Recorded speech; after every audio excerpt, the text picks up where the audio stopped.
splendor. The time has finally come. Heartbeat fast like footsteps. There's excitement in the air. Crisp and cold when I'm outside, but won't be long out here. When I get home, I find myself right where I wanna be, with the ones I love. Would trade nothing for what's waiting for me. Line and paper, joy like fables. All is bright with holy favor. Like a cabin, cozy wooden walls, familiar feelings. Something about all this love. Kindled embers, revelation carries peace and splendor. The time has finally come. Fireplaces warm and wooden walls, familiar feelings. Wrapping coming undone.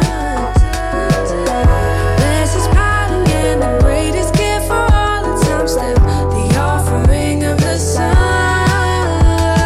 Soon as I pull up, I'm smelling the grub. Mom at the door, she remind me of love. Take off your shoes, boy, don't mess up the rug. Sims and Uggs, must be my sis and my bruv. Bear hugs like all of his cubs. Hot chocolate poured in the mug. Sweater the color of blood, so white it's snow when I know it's because. Line and paper, joy like fables. All is bright with holy favor. It's a fire, it's a flame with the happiness that these feelings all bring to us. Tired like in the light of the dream. And a child sitting right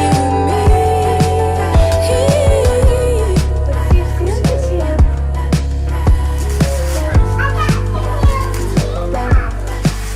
Wow, look at the big bow on it. That's awesome.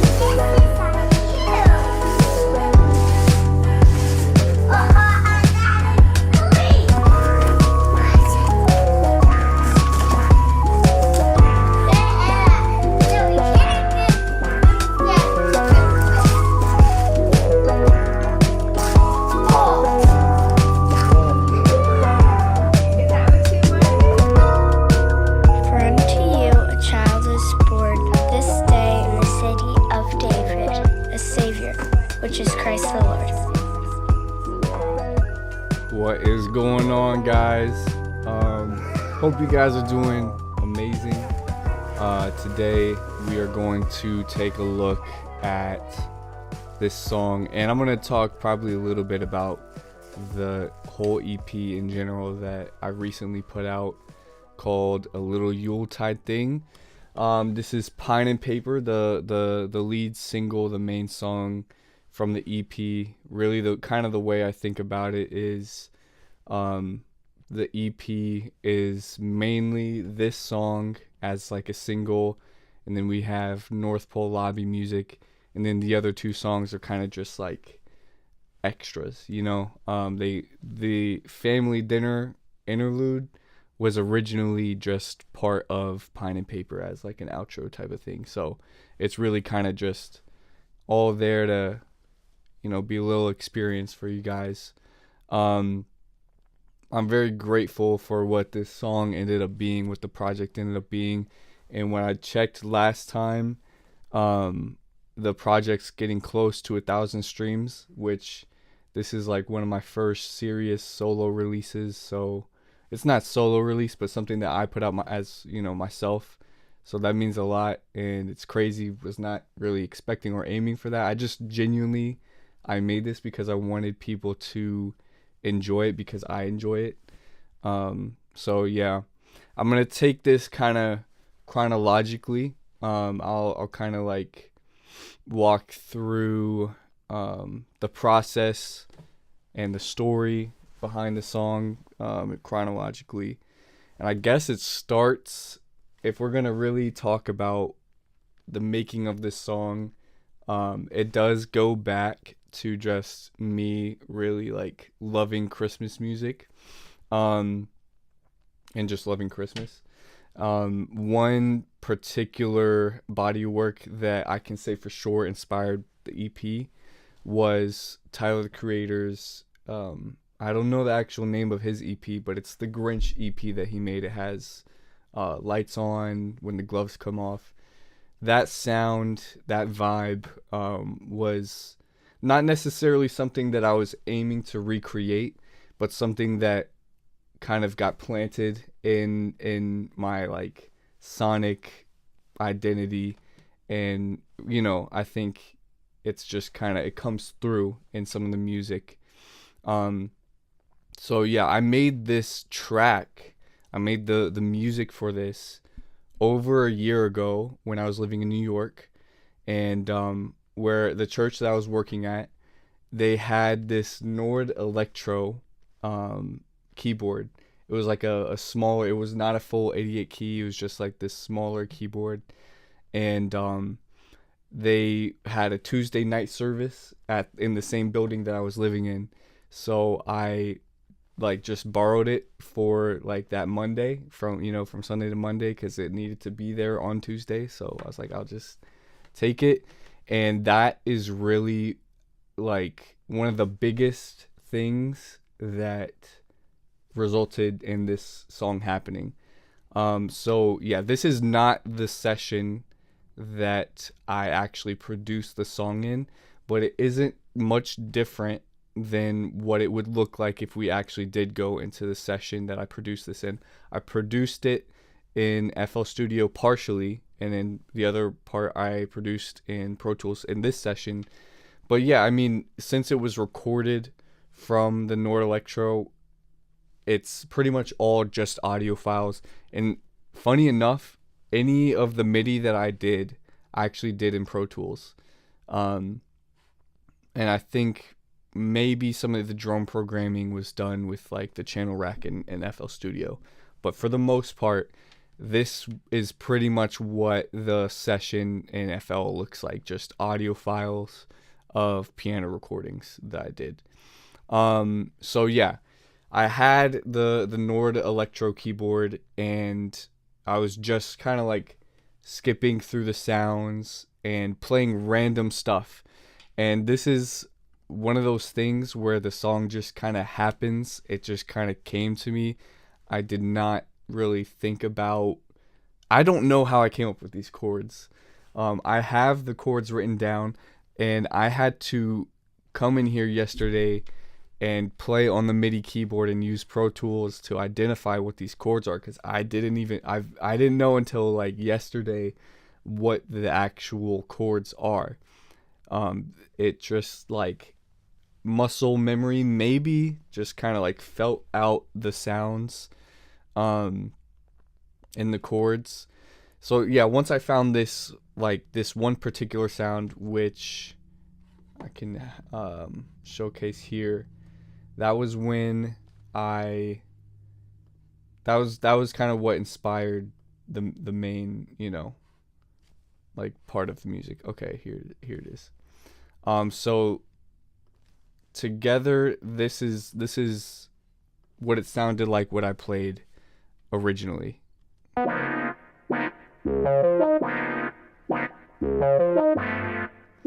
That is the actual original recordings, and it was this really weird wah. I think it was a clav sound with a wah effect on it. So it's really like wah, wah. Anyways, the chords. It is the first chord is a B major 7 flat 5 over C sharp. So yeah, big chord. And then the second chord is a F flat 5 over G. The third chord is an E add 9 over F sharp. And then the fourth chord is G7 over F. So those are the chords. again, they kind of just came really, really naturally. I didn't know what they were until like yesterday. But I kind of did this like arpeggio thing when playing it. So you play the chord and then are doing octaves on the bass note, and then you play the lowest note on the octave, highest note on the octave, bottom note of the chord, top note of the chord. And that's what this thing is. And that's my favorite. That is definitely like what makes this song to me. That's like the identity of the song. And originally they were played together, and it was kind of messy, you know, getting it to the click and everything, and there was like reverb sounds on it. The velocities were just kind of a little bit all over the place, and I wanted to have more control. And I think even from the start, probably I wasn't happy with how like wild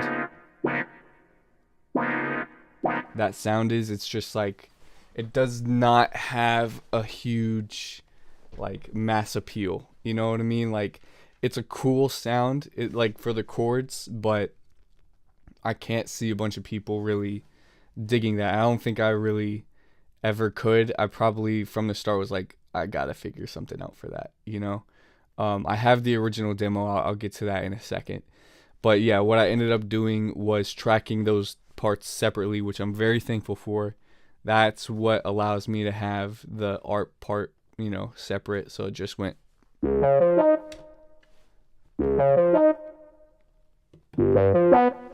And then kind of reused some of those same takes. And I really, I in the end did not end up, honestly, this is only here to pay homage to the original. This is only here because I wanted to acknowledge that was at least at one time part of what the song was. And it's really tucked back and subtle. It's like negative 8.3 or like I'm turning it down by like negative 8.3 dB, and a lot of that high end is kind of getting attenuated. So yeah, I ended up replacing it, but we'll get to that. I'll just play you the original demo, and you can kind of hear the arrangement's kind of the same, but it's pretty abrasive.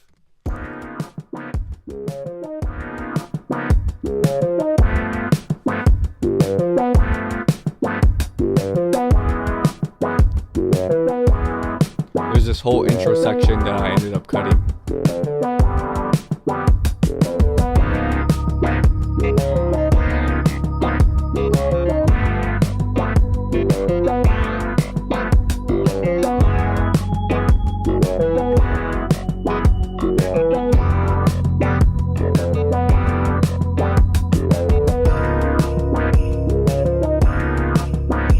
So yeah, I mean, the mix is a huge like factor in why that doesn't feel the same. Another interesting thing is like the prominence of the organ is way different in the final version than in the original. For the original, like the demo, that organ's pretty like important for what the identity of the song is. And I think when we got the vocals, it was like, all right, that just kind of needs to take a back seat. But originally that was like, I would say, one of the most defining things about the aesthetic of this song. And kind of that Tyler the Creator kind of sound. So yeah, I'll just really quick, I'm just taking my time today, by the way. Like, there's so much. I really want this to be in depth. And I'm doing this for kind of like legacy to look back on, and kind of like just log all of this. So I'm going to take my time today. So I'm just going to go and play back the demo, and then like you can hear it in stark contrast with the final mix. And this is, again, the mix session. So the master is a little bit different, and I'll get into more of that later. But this is pretty much it. So again, this is the demo.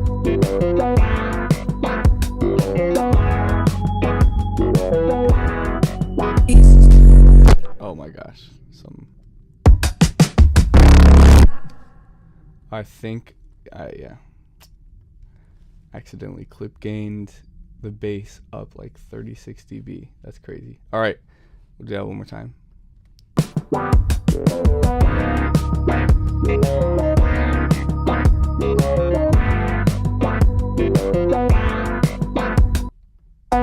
Kindle dampers, revelation carries peace and splendor. The time has finally come. Heartbeat fast.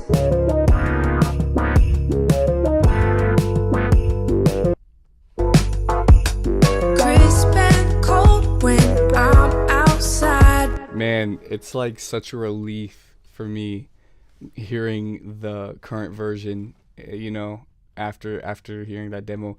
I do like that organ, but hey, the process, it just kind of happens. So I think the organ now, when does it even come in? Is it in at all? Do I even have it? I don't even remember if I have it in. Oh, B3 lead, yeah. It comes in at the chorus. Yeah. That was, I think, something that I used to define what the chorus is.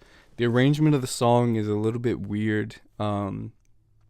There's like one clear thing that kind of separates the verses, or there's a couple things, but one of the main things that separates the chorus from the verses is this snow thing, which again came from the Nord.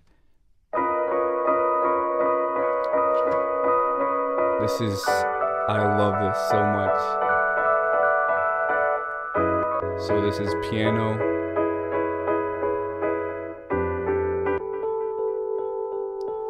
Rhodes sound played low, that's panned left a little bit. Same Rhodes sound panned mostly to the right.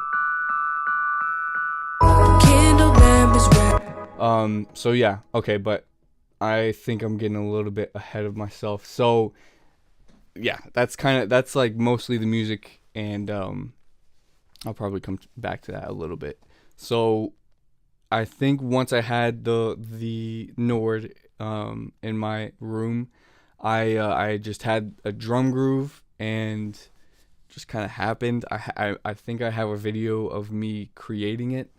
But yeah, I was just like in the mood for creating Christmas music. I had already made I think North Pole Lobby music, and I had made another instrumental that I did not end up using on the EP, because last year I was like, I had some of the earliest versions of Pine and Paper and North Pole Lobby music, and I showed it to my friends, and we were just kind of messing around making music, and one of them said that this sounded like I forget which song, but he was like, this sounds exactly like a Michael Jackson song, and it is pretty much the same drum pattern. I'm gonna drop it into the session so we can hear it, but I was like, yeah, it's not gonna work out. This is what that other one that I had made that I didn't end up using was.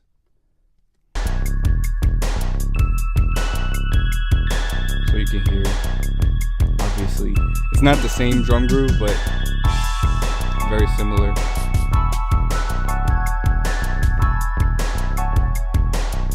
That bass line, I think it's the bass line really.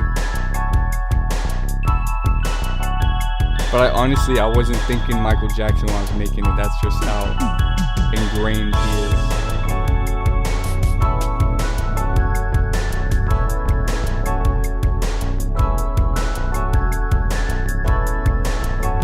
So definitely still, it's got that really Christmas type of vibe. I had a lead coming here somewhere. Yeah.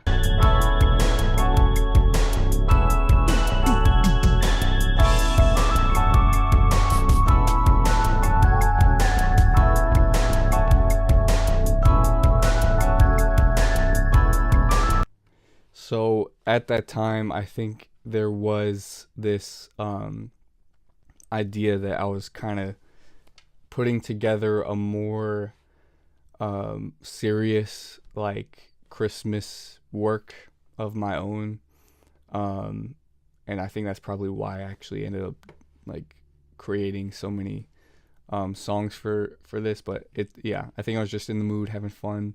So I had the drum groove.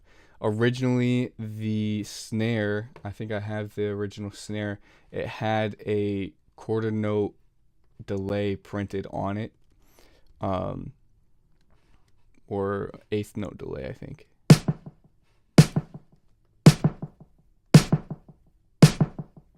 So that was the original, and then eventually I was like, so it was just too much. There is still that on the current version, but obviously way more subtle, and I'm cutting way more highs, and it's kind of doing like this left right thing. Honestly, I would be surprised if anyone ever like noticed that, listening to it. So yeah, I mean, the drum sounds are kind of from all over the place. That also has that quarter note or eighth note delay on it. But yeah, I left that on. That was just kind of the groove for the song.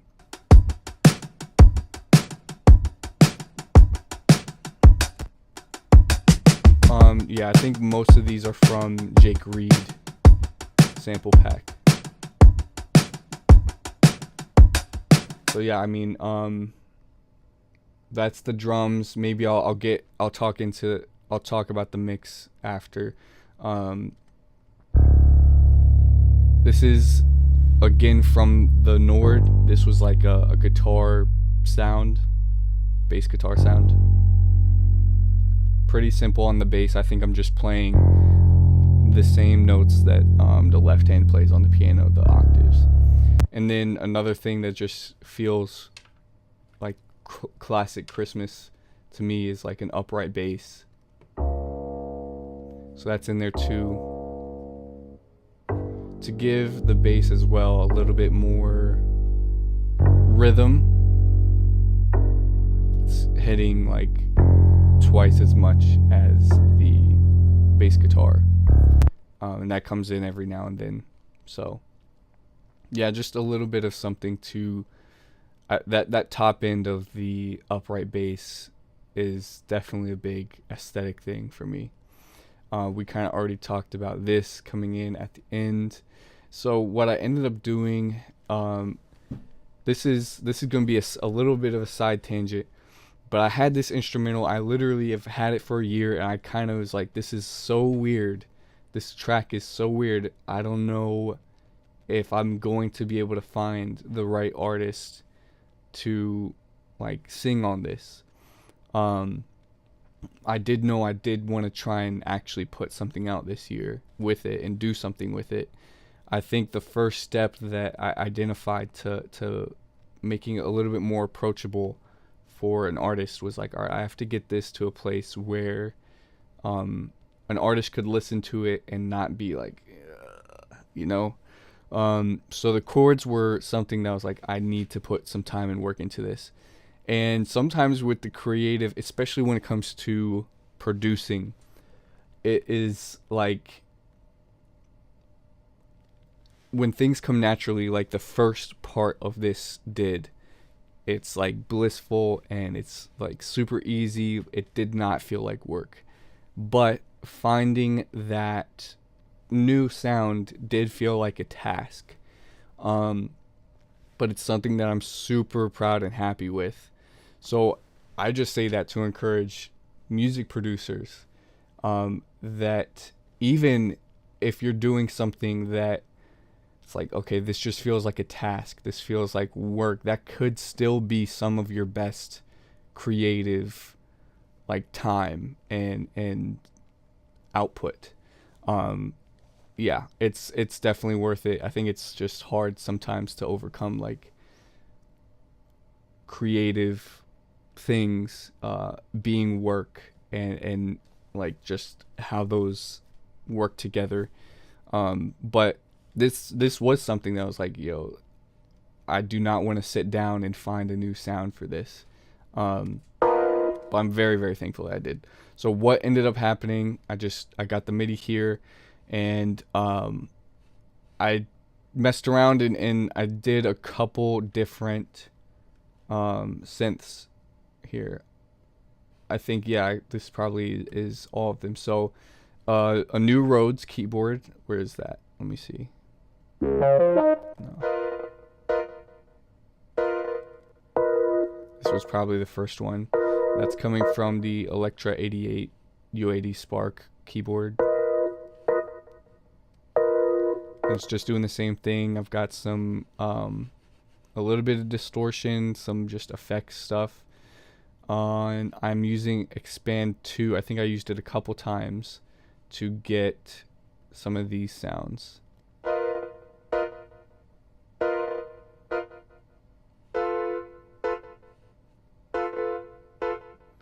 I'm not sure why it's doing that weird like crackle thing.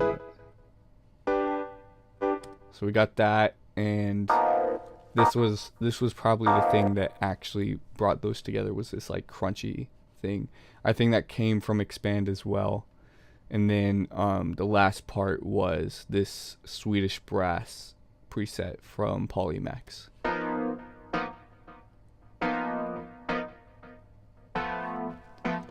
Yeah. So that takes all of those together, takes this being the original, and turns that into this.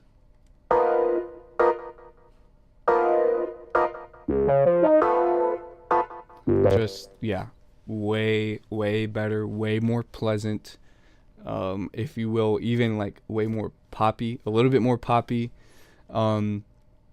It's something that I feel like your average listener is going to be able to comprehend and appreciate and internalize. You know, that original one is like so out there that even though you don't, like, I feel like it's worth considering your average listener, you know what I mean? Like, I do want to make music just for myself, but at the same time, like, I do want to create the best thing for, like, people to enjoy as well. So yeah, I feel like that was super worth it, and that was, like, one of the biggest breakthroughs with the song. So yeah, then we have the, like, diamond chords, I think it would be. Yeah, diamonds. So one thing that I thought was super cool was, like, in 2018, I would see Instagram videos of musicians playing on, like, a Nord keyboard, and just, like, excellent musicians, and I just fell in love with that sound. I think that was, like, when I was thinking a lot about, like, what would my sound be, and I would find and collect these videos. A lot of them were, like, electric guitar videos as well, but there's this one video of someone playing the Nord, and it had this, like, distinct vibrato sound, and I just, like, sought that for so long, and I actually finally had a Nord and was able to put the vibrato setting on. So I, like, totally, like, just dove into this Rhodes sound. This is that exact sound that I fell in love with, like, 6 years prior, probably 7 years prior. So yeah, really happy I got to put that on. And then the DX7 sound as well.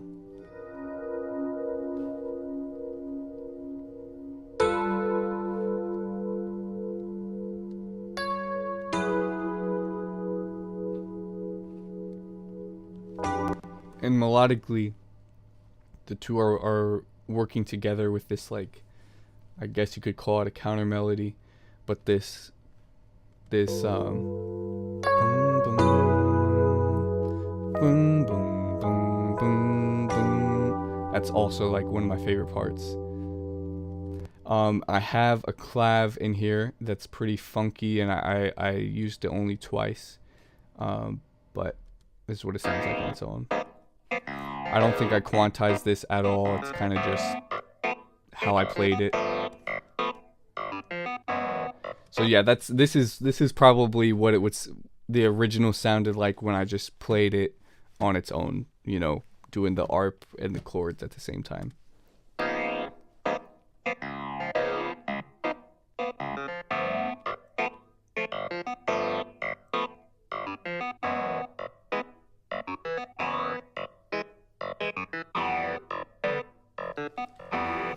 And I feel like that chord I play at the end is different somehow. I think there was an alternate voicing. Yeah, that's definitely different. I'm not sure exactly what it is, but that's definitely different. Yeah, we already kind of went through the organ, but B3 again, just from the Nord.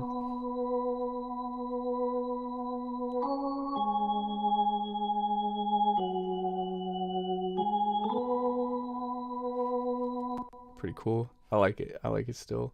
And then these bells that they might be from the Nord. If not, they're just a sample of a glockenspiel.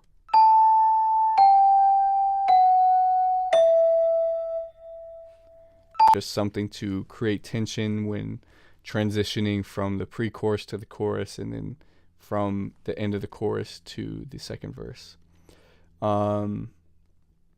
So yeah, and then this lead at the very end. So on this track we have the great Garrison, the great Gary Coach played this lead. I was pressing him to get on this song. I was like, when I made this, I was so like ecstatic about it. I was like, I was digging it so much. I was showing so many people. And I was like, bro, can you please, like, just really quick play on this? And he tolerated me, and he played on it, which I'm very, very thankful for. He did like 4 different takes, and just with the final arrangement, I ended up cutting, I think, this first bit of it. But this is the sound. I think he just recorded MIDI, so this is some synth that I have. I don't know what it is, and I think I replaced the sound a little bit later. But it's something that sounds a little bit warbly, nostalgic, and I love what he played. For unto you a child is born this day. And that's kind of something that I do in like all my songs, is there's pretty much always a lead in some way. Like, it's just, I can't escape it. And then this womp sound, I kind of leaned away. This in the original arrangement was, I think, in all the choruses. But I have it in here now really subtly. Again, it's being attenuated by 8.5 dB during Randy's verse, I believe. Yeah, Randy's verse.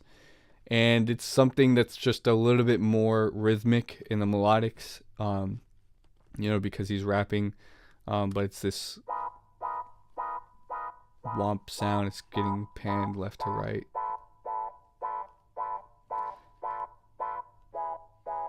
So that's a clav with a wah, but it's I think it's a different sound on the Nord than these synth clav wah stuff up here, whatever it is.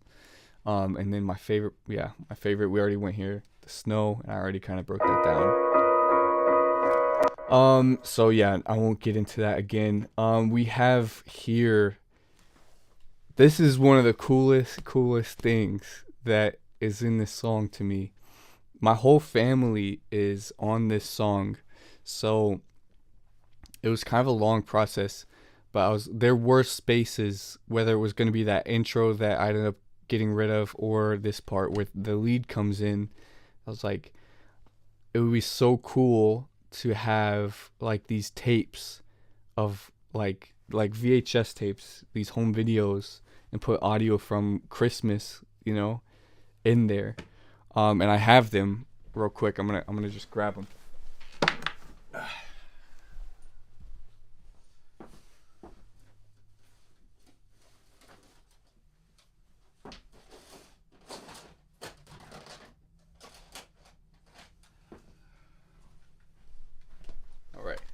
So yeah, me and my family, we've watched these before. Here, I'll just show the camera.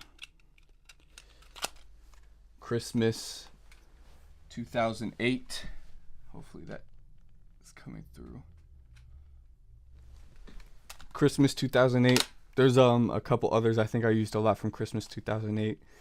And this old camera that was my dad's, this old VHS camera. So the process of actually getting the audio was a little bit complicated. I guess I had originally I ended up using those home videos for the promotionals. So I did kind of care about the video quality. I was definitely after the audio mainly. But I found this thing on Amazon that you can record. Basically you attach the RCA cables into a USB and you can record it. So that's what I did, and then I just extracted the audio, and that's what we have here.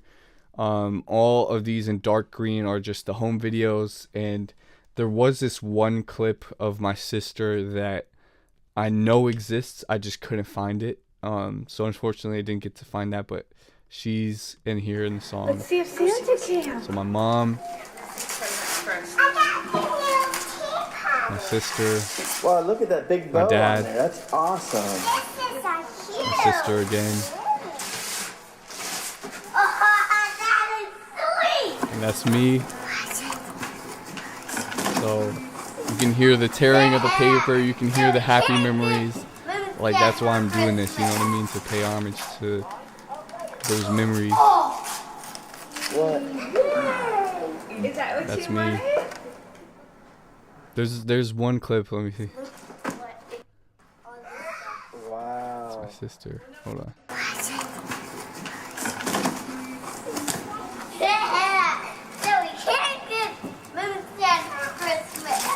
It sounds to me like I can't unhear it.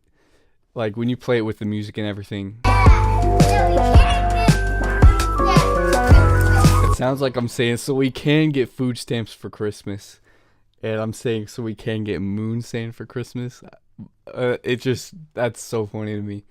But yeah, I, tried to give those a little bit of reverb to make them sound like they're memories, because they are. And then I got my two younger siblings here. It sounds like just one of them, but Andrew and Lydia. For unto you a child is born this day in the city of David. There's my brother right there in the city of David. And I had them read the same verse that's from Charlie Brown, from the Bible, but they read it in Charlie Brown. That's like the Christmas story. It's what Christmas is about. And yeah, I think that's pretty much all the music. We'll get into now the vocals and lyrics, and yeah. So I had definitely, of course, I mentioned Tyler the Creator's Christmas EP, and I think I always had in mind a rap verse. I kind of had the flow and tone that I was imagining, but I was just like, how the heck is somebody gonna sing over this? Again, this is what I had for most of the time, like for a year, just like, who's gonna sing on this? How is somebody gonna sing on this? So yeah, and then on top of that, I'm like, what is this about? Like, the original name that I had for this beat was just In the Cabin, and I didn't have any concept of what this could be about. I didn't really care, to be honest. But obviously, like, me as a person, I'm like, I want it to be acknowledging of the things that we enjoy in the holiday season, but I don't want it to just be that. Like, I believe there is something deeper to celebrate on Christmas.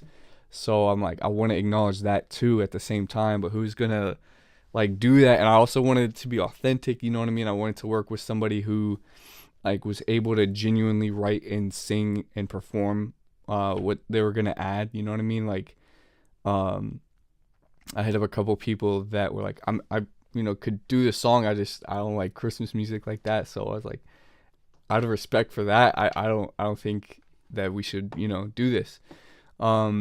So then I literally, I don't know what it was. I was working with Twyla on other stuff. So me and Twyla were working on a couple of other songs. I was like, let me just send it to her. I will acknowledge how weird it sounds, but just see if she was interested. And it ended up working out just so great. Like, literally the first like snippet or like demo of what she wrote and sent, I was ecstatic.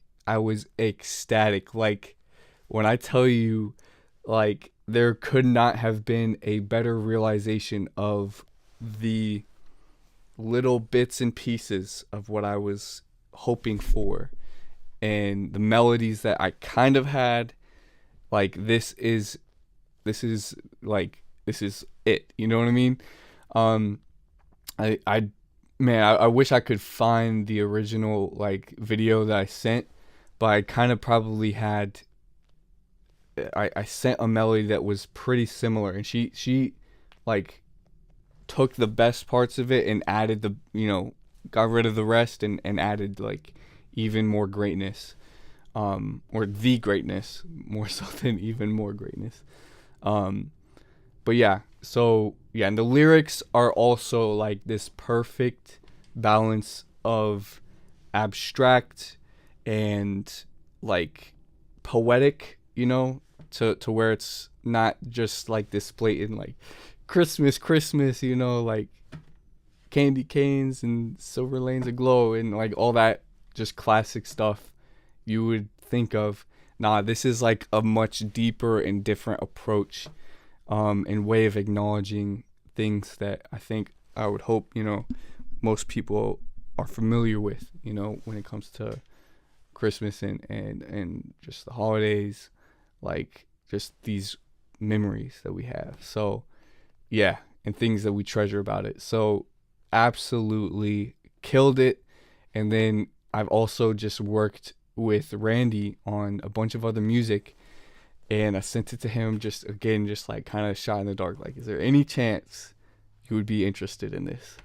And again, he just came through, and I kind of had like this initial flow of like na na na na na na na na na na na na na na na, but again, I'm like, I don't know what that would be. And he just kills it again with the lyrics and talking about just the perfect things to talk about. So this, I feel like the artists and the lyrics, like I did not revise anything lyrically. Like I was like, this is exactly, this is the fullest realization I could ask for. And then, he also like came through with that like mellow, nonchalant kind of lower tone. Soon as I pull up, I'm smelling the grub. Mom at the door, she remind me of love. So tough. So yeah, and then Twyla sent this lead, and then like a couple days or a week later, she sends harmonies, and that is like, you thought I was ecstatic the first time. Nah, that was a whole different level of like, what on earth am I listening to right now when I got the harmonies and the ad-libs. Like, this stuff right here is Something about all this love.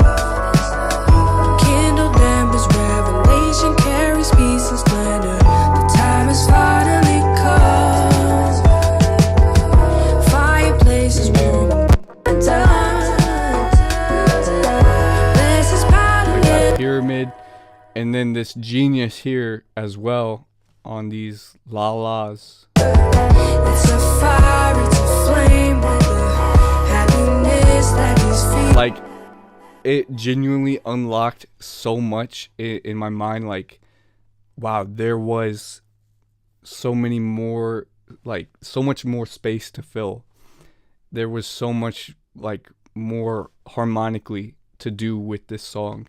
So I'm mind blown at just the artists Twyla and Randy for their contribution. Like, absolutely unreal. Can't believe I got to get them on the song. Like, this is a literal gift from God to have them on the song. So yeah, could not be happier. I honestly, I probably am not like able to speak on like how they wrote or like how they came up with the melodies and everything. I don't know if there's much that I could say really about just their vocals other than the mixing aspect of it. So yeah, I guess I'll just get into the mix of it and see if there's anything else. Yeah, I think that's all I really could speak on. But listen to the song, let it sink in and enjoy it. Cause they went so crazy. So yeah, for the mix, I mixed on these Iron8s. I'm listening on these headphones just for the sake of the live stream. I think I did check the mix on these headphones. These are Odyssey MM100s. And not totally sure. I there is another pair of headphones that I would love to check out because it's supposed to be more of like a flat response.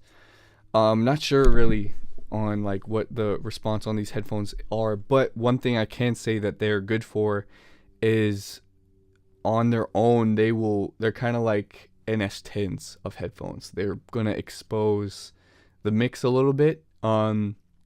So I found kind of if it can sound good and natural and normal on these headphones, then it's probably like that's a good sign.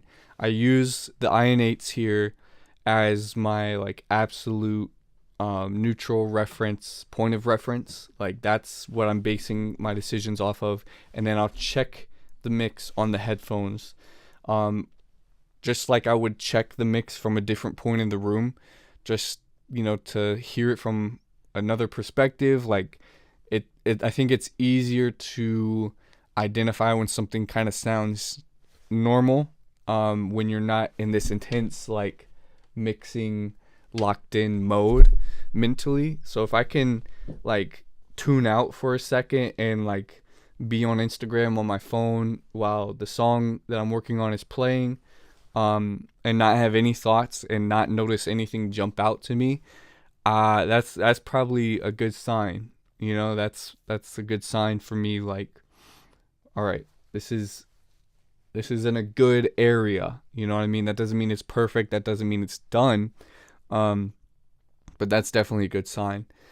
And that's kind of like the same way I would treat these headphones. And I think sometimes too, like even just hearing the detail that you can get from headphones can be really helpful. Sometimes like my volume perception can just kind of be different on, I think when I get used to like my speakers, and when I pop on the headphones, it's like, yo, that is way louder than I expected it to be, or like than I thought it was. You know what I mean? I just got used to it, I guess.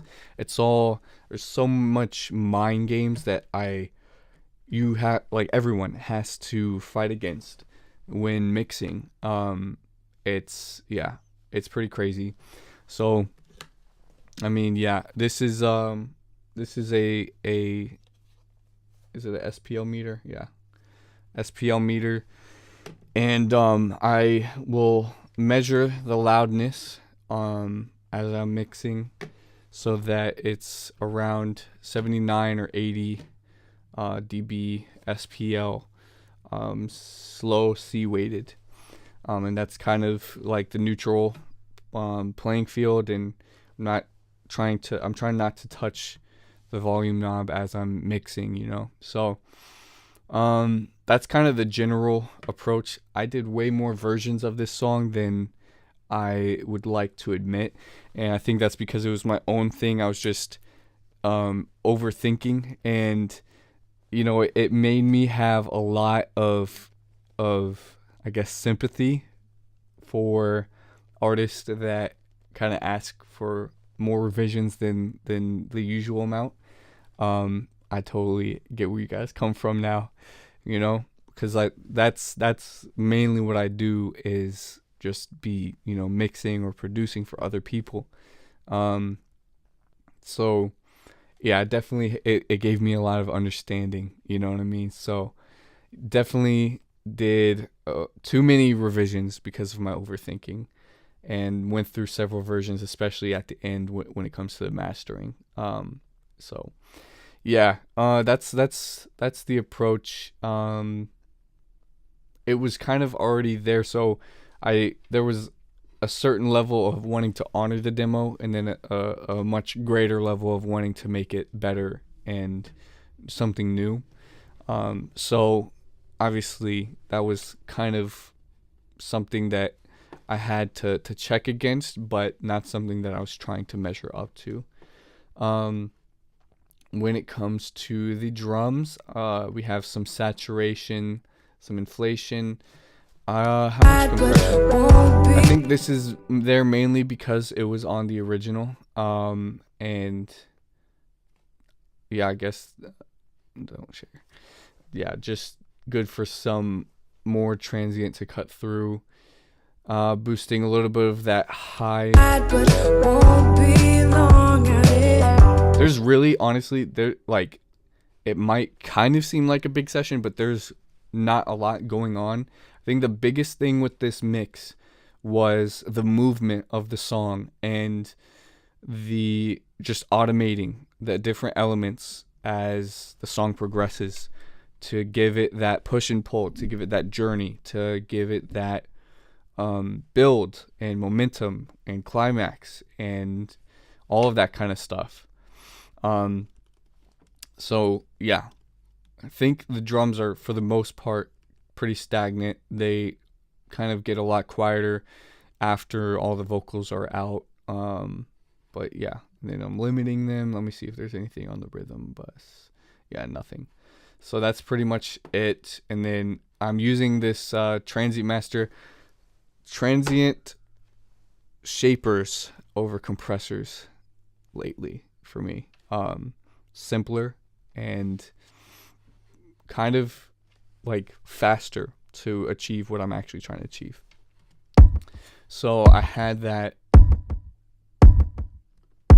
eighth delay. I'm just kind of minimizing that with the transient shaper and getting rid of high end. That's just a creative thing.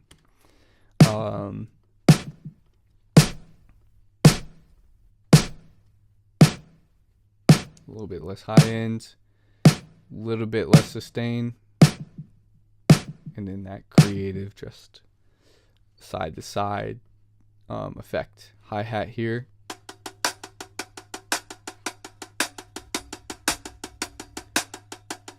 Honestly, kind of sounds better without that. Maybe I would have taken that off if I did another round. Or in the context of the song, it was probably, I was feeling that it was just too much high end. So drums are really simple, not a whole lot going on. Really minor cut, and then I'm just getting them to what kind of reverb? That looks like, yeah, this Real Verb. This is a DSP plugin with the Apollo. So yeah, that's the drums. I'll turn off.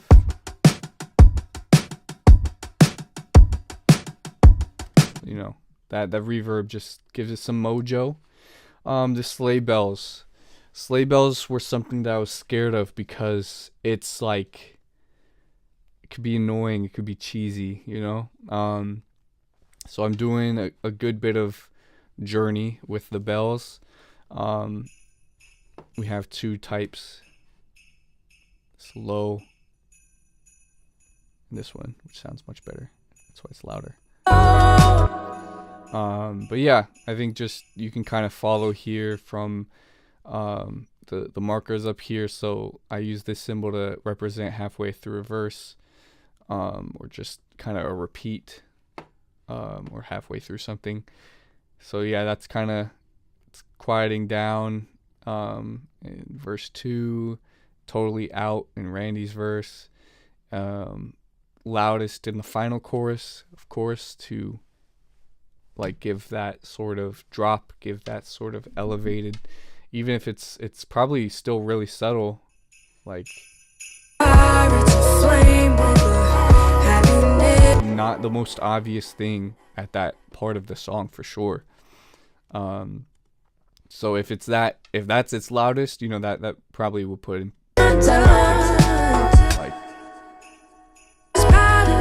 it's barely audible. So it's there enough to give that subconscious like this is a Christmas song type of feeling, but not there enough to feel cheesy. That was the balance I think I was going for. For the bass, again, like I didn't feel like there was.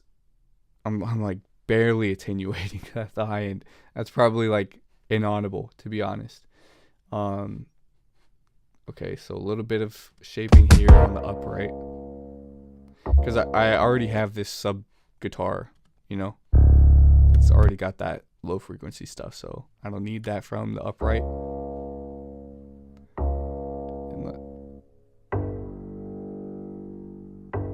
I think there was probably a little bit of noise since everything was recorded. I don't know what settings I had. I recorded it on a Volt 276 interface, and those preamps are nice, nothing crazy, so I probably was trying to reduce noise with that cut right there. I do this pretty much on all bass. It's just a given, honestly, that I'm gonna do that. It's a really subtle thing, and all of them look like, listen to that noise.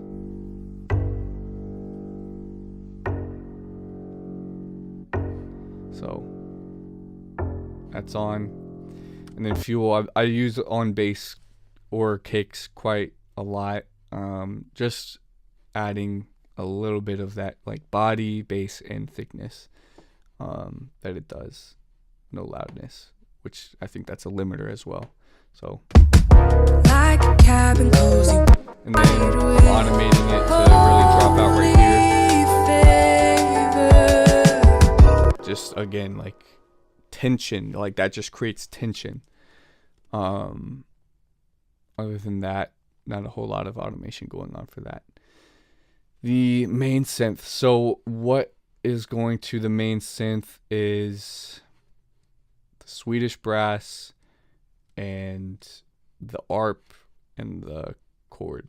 So all this goes to main synth and is being automated with this line of automation right here. That was probably something that I was just writing out. It definitely it needed to come back, especially once we got the vocals. It's like that's what gets the spotlight. That's what needs to have people's attention, not this. So that any of this automation is onto that end and trying to get it out of focus a little bit, and then you can see this is all clip gain, so there's probably particular lines that I wanted it to not be in the way of. cold when I'm outside, but won't be long at it. So she's, got that kind of more staccato flow at that point. And I just didn't feel like that was what needed to be the focus. I would be interested to hear this before any processing. I think it'll be a bit harsher.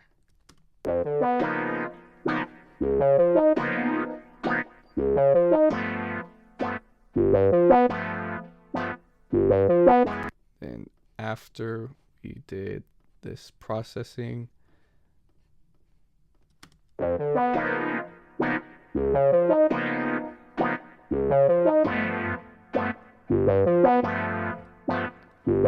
a little bit more mojo. So this was an important sound to get right. Let's getting some of the low mids. This is a go-to. For me, it brightens and kind of compresses at the same time, so it can be really, really pleasant, the results that I get from this. And that's definitely what it's doing here. Like, there was a bit, you can see the waveforms kind of vary in terms of loudness, so this is kind of giving a little bit more uniformity. Attenuating highs, 14K, and there's a gate on it because I recorded it unknowingly with a reverb sound on the Nord, so, and then I had to chop it up, so I was trying to avoid any of that like choppy reverb sound that was in the original by adding that gate, so it's just kind of like on and off, you know what I mean?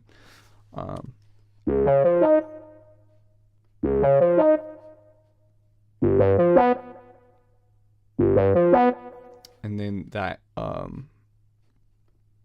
like the verb and slap that's coming from this right here, so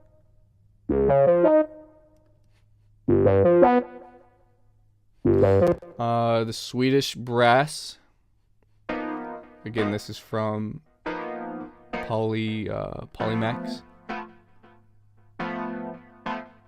Little bit of wah to get a little bit closer to something of what the original was, because again, that's just the identity of the song. It's just what the song is, and trying to cut some highs to make that a little bit better. And for the one time this is in the song, that's what we have going on. And then Jim Dopamine, which is kind of a similar thing to the Type A, brightening and compressing at the same time, I think. So it just gives a little bit more lift. It gives a little bit of presence. Micro shift for the wideness, just like this stereo cool thing. And then the Lexicon, that's what it was. Okay, I'm not gonna lie, I was hearing this, I was like, yo, I don't have a reverb send on this. Why is it so? Okay, yeah. Dry, it's cut, it's on and off with the, there we go. So that's the reverb that I went with, and yeah, happy with it. This section of things is all going to a bus, chord stabs, vibe box, just, yeah, this is like distortion type of stuff, and this is delays, reverb, reverse, all that kind of stuff. So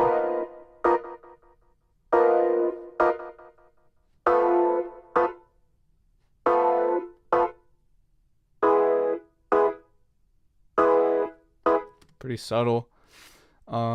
Attenuating highs and doing a similar thing to make this more groove. Like, groove is the space in between the notes, so I'm using the gate to make it like more groovy. It's off when it's off. A little bit of EQ and this phaser. So yeah, without the phaser. Yeah, that's just kind of like what the sound is. A lot of modulation stuff, wah, phase. I don't know if I have flangers anywhere, but definitely that's probably what this is. Chorus, all that kind of stuff. So for the Rhodes, doing this thing just to bring it, make it a little bit more exciting. Makes it a little bit louder. Getting warble with this plug-in, the Verve Analog Machines, and trying to incorporate that a little bit better into the mix by getting rid of the low mids, and helping that fit in the context of the song a little bit better. I am automating certain aspects of this to, I really like that line, so I want it to stick out when it happens. And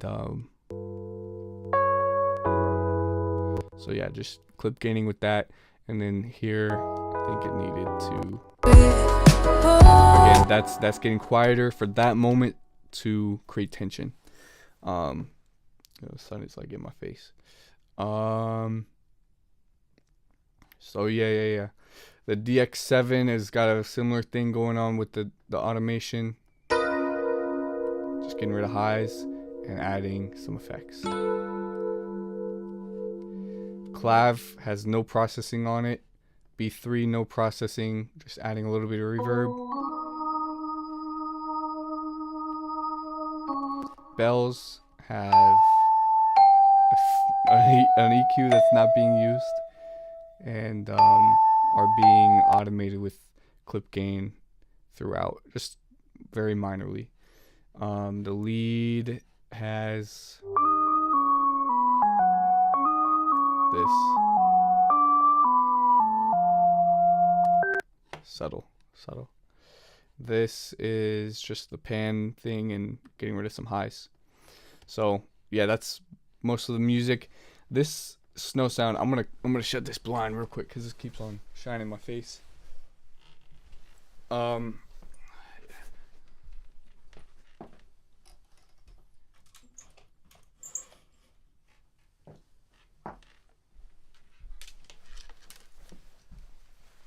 Snow sound was one that kind of felt hard to get right because this high, for some reason, and whenever I would listen to the mix, it was like so harsh.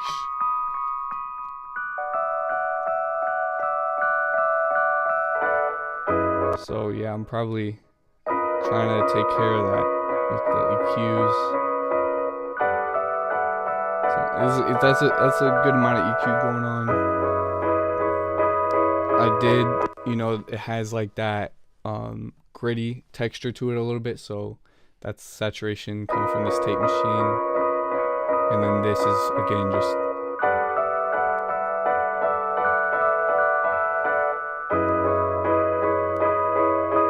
there to help give it some presence and brightness, and automating that accordingly. Sound effects have just reverb on it, and I'm cutting highs. This is like a not bright mix. Definitely North Pole lobby music was one, like from demo to the final, it got way darker in the mix. It just was like, this is supposed to feel warm, you know what I mean? I'm gonna shut this like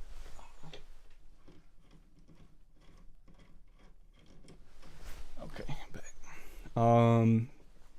Then my sibling's voice wanted to have some grit on it, so I'm using. For unto you a child is born this day in the city of David, a Savior, which is Christ the Lord. Like 3 things to saturate them, and brighten it. For unto you a child is born. I wanted it to this sound day in as old as the VHS tapes, so yeah. To you a child is born this day in the city of David, a Got a Savior. really compressed and gritty type of sound. The vocals are what has the most automation, so these are my effects automations, and the clip gain is just clip gain for volume on the vocal to enhance just the poignancy of the vocal, so that each line is as loud as it should be, because naturally, like towards the end of a word, the volume is gonna, or a sentence, the volume would drop off, so this is automation for that kind of stuff. The vocal chain was definitely, I was like, when I had the demo and I sent it, I was like, I mean, it sounds great. It was recorded on a SM7B, and I think into a Volt interface. So pretty, not bad, pretty solid. I think there wasn't much like background noise or room noise, but I did like think for a second on like, okay, what needs to happen? So I'll play dry the vocal.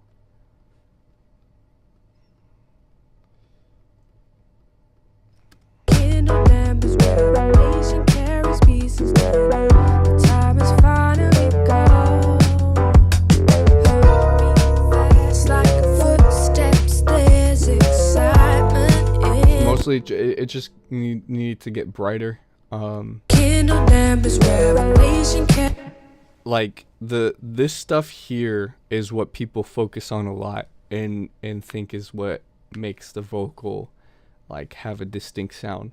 But really, I think it's this stuff here, the effects, that, I mean, the before and after from the plugins to this versus the before and after of Sens is like a pretty big difference. Like the Sens had way bigger of a difference than the plugins did.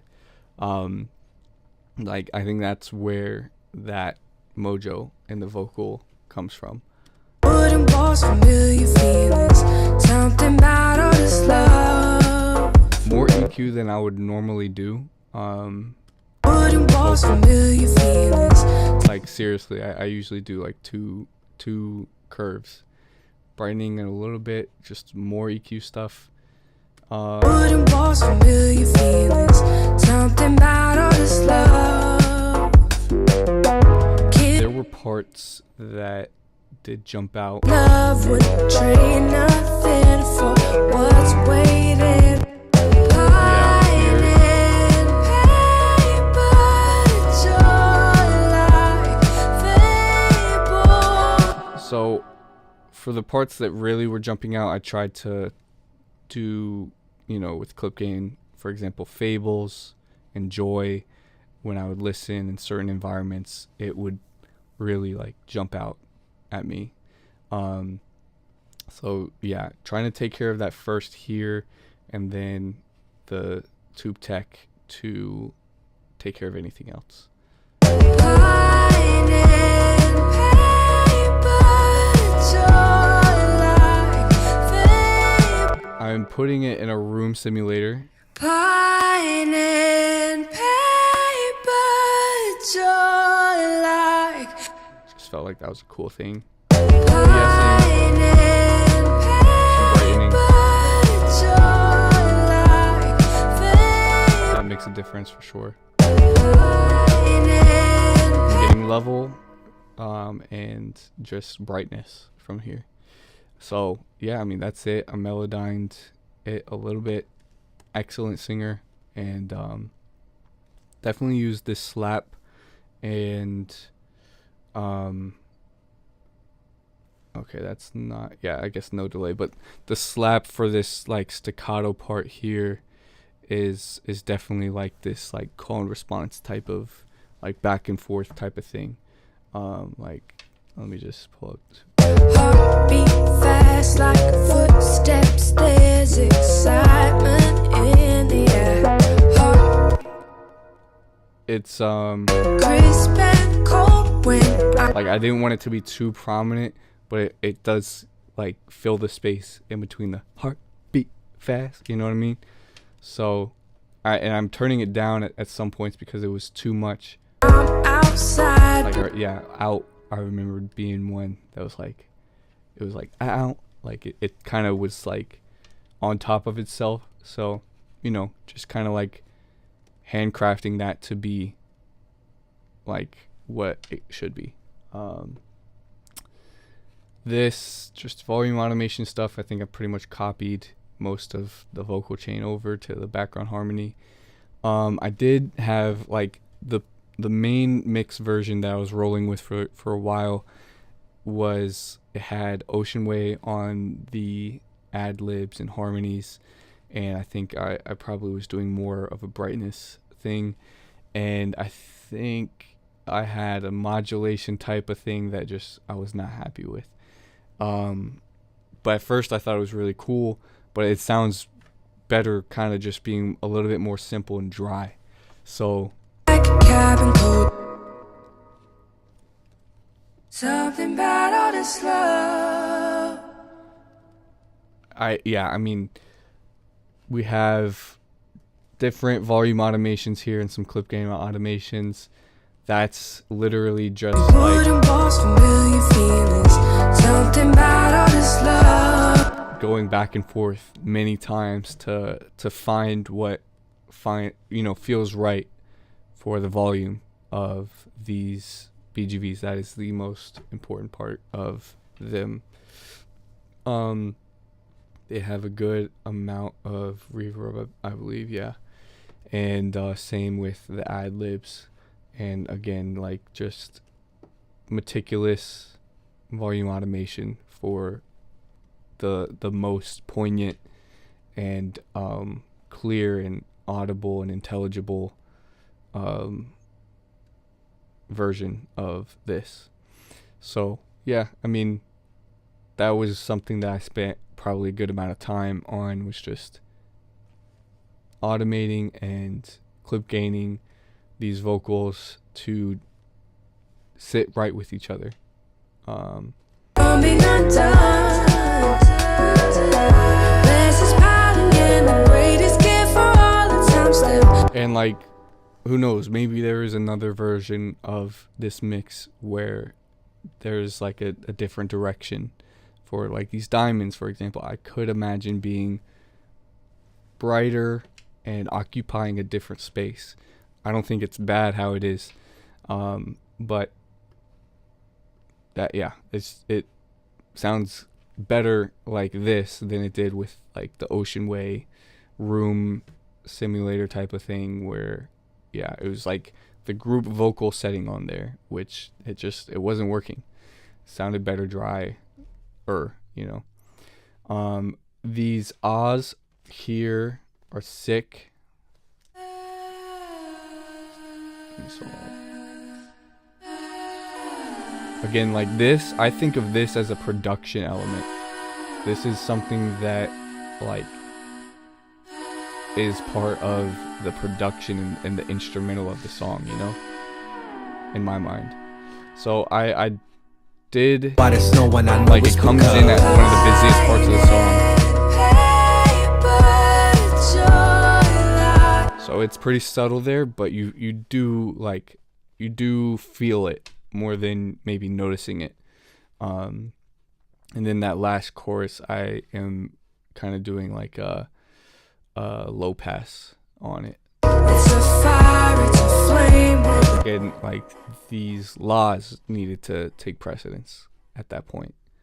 So yeah, that's what this is here, is that low pass, and then just getting some volume. I really like this That's awesome. last chord. That's kind of like the last you hear from the ahs. And then the laws are just amazing. Did not do a whole lot, but just wanted to bring those out and kind of let them tell a story. For this automation in the rap verse, Randy's verse, this is S sounds here that I'm trying to attenuate on all of them, on the BGVs as well. Soon as I pull up and smell. So yeah, I had like a distinct sound in mind. So I'm using a little bit of Little Altar Boy to format shift his voice down just a little bit. It already has this like. Soon as I pull up, I'm smelling the grub. Mom at the door, she remind me your love. Take off your shoes, boy, don't mess up the rug. Tim's. But it also, like, what this is doing with the format shifting is it gives this. Soon as I pull up, I'm smelling the grub. Mom at the door, she remind me your love. Take off your shoes, boy, don't mess up the rug. It gives a little bit. This is weird.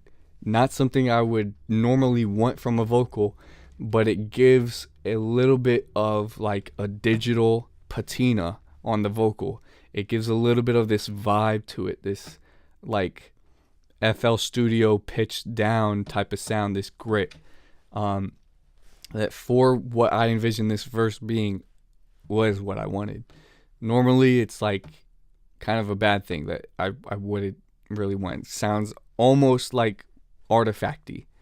But I think the vibe that it adds is really lo-fi and reminiscent of what me and my friends would create just messing around. And that's definitely the vibe that I wanted for this. A little bit of a room simulator. Soon as I pull up, I'm smelling the grub. Mom at the door, she remind me your love. It does create a little bit more space in between you and the vocal. It does not feel like he's, right Soon as I pull up, I'm smelling the grub. Mom at the door, she remind me of love. It feels like he's like backed up from the mic in some way. So yeah, got a little bit of no saturation, I don't think. Yeah, I've got one reverb, very, very minor, a spreader that's micro shift, and this is Studio D chorus. So yeah, brightening that a little bit, and that's pretty much all it needed. There's a good amount of BGVs here, and certain they're pretty quiet for the most part, but these couple My lines, bruv, bear hugs like all of us cubs. Hot chocolate poured in the bear hugs and hot chocolate. I mean, come on, that's Christmas right there, man. That's what it is. So I turned up those lines in the BGVs, especially like the delivery of them was like bear hugs, you know. bruv, bear hugs like all of us, bruv, bear. So I wanted that to be emphasized.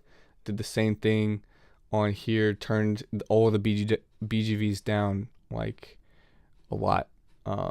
So that's yeah, that's that. I definitely experimented with like turning this down more, but I felt like just kind of leaving it at 0.2 for the format shifting was appropriate. You know what I mean? I didn't want to alter his voice too much to when he heard it, he was like, yo, what?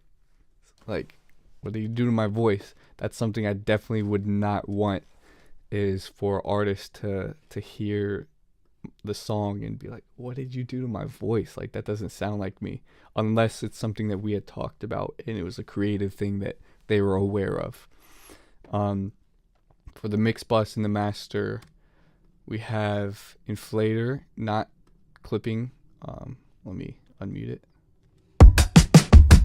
Like a cabin cold. This is like this is one of those plugins that, in my mind, it's so like the hardware is really old, and it again, it's like it's not a very clean type of sound, and the mix is not a very clean type of sound. That's not what I was aiming for, not the goal. I think it sounds good, but I wanted it to feel saturated and like almost a little bit lo-fi, almost a little bit, you know, like tapey. So this boosts lows and highs, and I feel like, in my mind, I feel like it adds some distortion or saturation. Like a cabin cozy, wooden walls, familiar feelings. Something about all this love. Beat fast like a foot. I don't know if this really ever kicks in, but it's there. This is a plugin that's pretty powerful.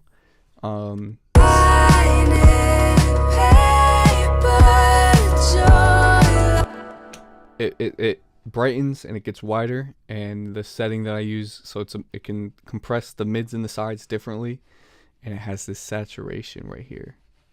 Dangerous, like you can overdo it. Like, look at the mix level on this plugin. It's below 50%, but it makes a difference even with that.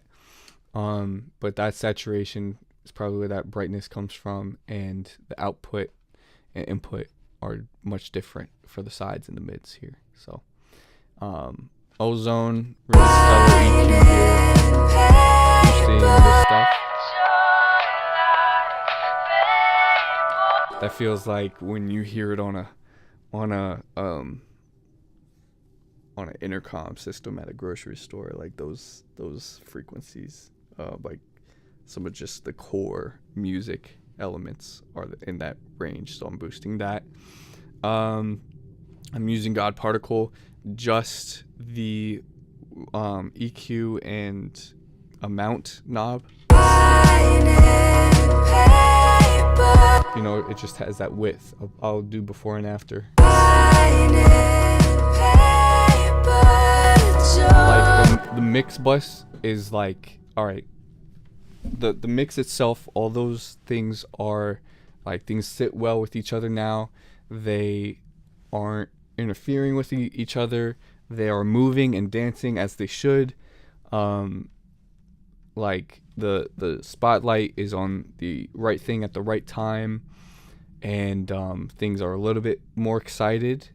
And then the mix bus is like, all right, now take that and then make that more exciting, make that more and enhance that.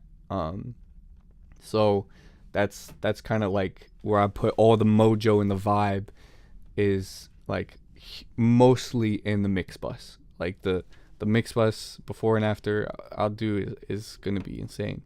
And then this is the final limiter. Yeah, and I think this is the master, if I'm not mistaken, is just because there is some vinyl crackle from North Pole lobby music that bleeds into the very start of the song for like a seamless transition. I don't think I did another limiter at that point, so this probably is the master. That's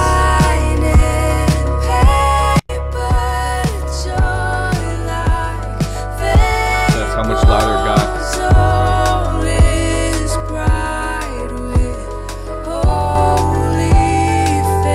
And that's how it shapes the sound. I'll bypass the entire mix bus. This is before anything on the mix bus.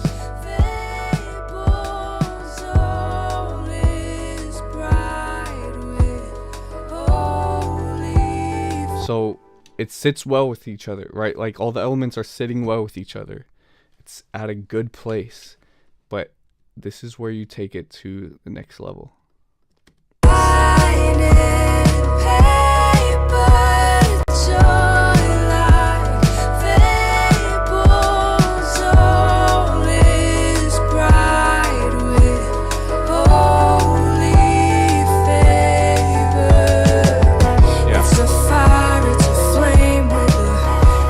This is definitely the final master, because I think my integrated was around like -8.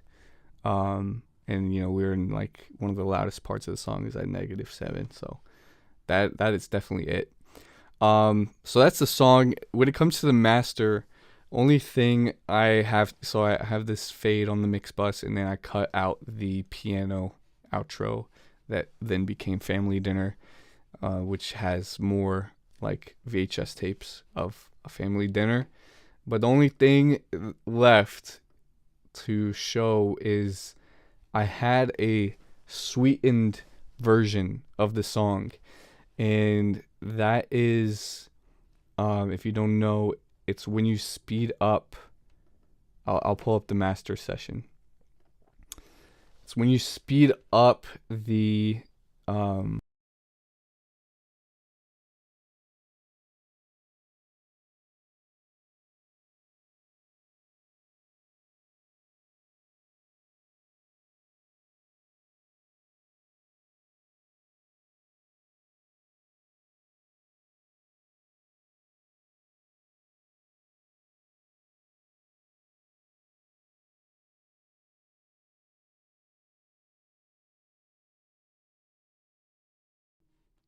Okay, my apologies.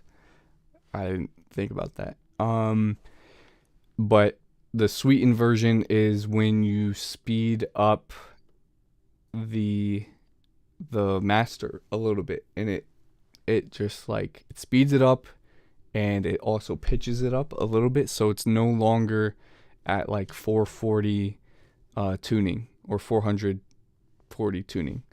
It's whatever you make it. Let me see if, yeah, here I'll drop in. So this is the master session. And again, the reason I had to do that was for this bleed for a seamless transition. But this is the regular, the approved, the final. And then here's the sweet.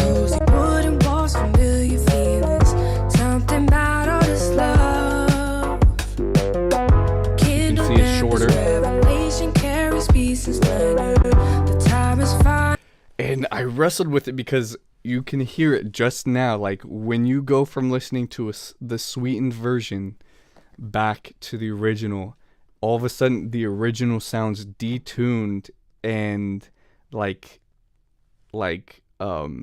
slowed down, and it sounds wonky and weird, and it sounds like this is the correct key and pitch. in the air. Crisp and cold when I'm outside, but won't be long out here. But I just kind of wanted to try it out, and then I ended up liking it a little bit. And for a while, like for a couple days, that was the version of the song that was about to be distributed. Like that was the version that I uploaded to distribution, and it was like about to go out, and then I like last minute did like a round of revisions. I'm very glad that I didn't put that out. It like if you listen to the instrumental, like yeah, it's like faster, maybe a little bit more like of a dopamine rush or whatever, but I think like when it comes to like Randy's verse